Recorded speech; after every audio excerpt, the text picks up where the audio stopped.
বন্ধুরা, এই মুহূর্তে আপনাদেরকে একটা অত্যন্ত গুরুত্বপূর্ণ খবর দিয়ে দিই। সেটা হচ্ছে, আজকে সকালে এই ভিডিওটা বলেছিলাম যে ডব্লিউবিসিএস এর ডেসক্রিপটিভ প্যাটার্নের সিলেবাস কিরকম হবে সেটা এখনো পাবলিক সার্ভিস কমিশন জানায়নি। আমি জানি না পাবলিক সার্ভিস কমিশন সেটা শুনেছে কিনা, কিন্তু আজকে তাদের ওয়েবসাইটে পাবলিক সার্ভিস কমিশন বিস্তারিতভাবে 2025 সাল থেকে যে সিলেবাস এবং প্যাটার্ন হবে সেটা পুরোপুরিভাবে জানিয়ে দিয়েছে। অর্থাৎ তারা একটা 10 পাতার পিডিএফ পাবলিক সার্ভিস কমিশন তাদের ওয়েবসাইটে আপলোড করে দিয়েছে এবং সেটাতে বিস্তারিতভাবে ডেসক্রিপটিভ ডব্লিউবিসিএস এর প্যাটার্নের যে সিলেবাস 2025 থেকে কি হবে, তার স্কিম কিরকম হবে, সিলেবাস কিরকম হবে, প্রত্যেকটাতে কি কি বিষয় পড়তে হবে, সমস্ত জিনিস প্রিলিমিনারির পেপারগুলো যা যা কিছু থাকা দরকার সবকিছু তারা আপলোড করে দিয়েছে।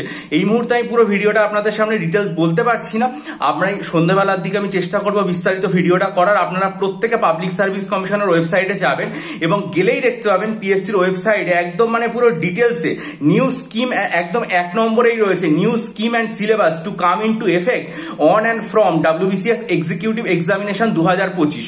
অর্থাৎ 2025 সালে ডব্লিউবিসিএস এক্সিকিউটিভ এক্সামিনেশনের প্যাটার্ন এবং সিলেবাস বিস্তারিত যা কিছু হবে, অর্থাৎ মেন্স এবং প্রিলিমসে যে বিপুল পরিবর্তন আসছে সেগুলো সম্পর্কে তারা ডিটেল জানিয়েছে 10 পাতার পিডিএফে।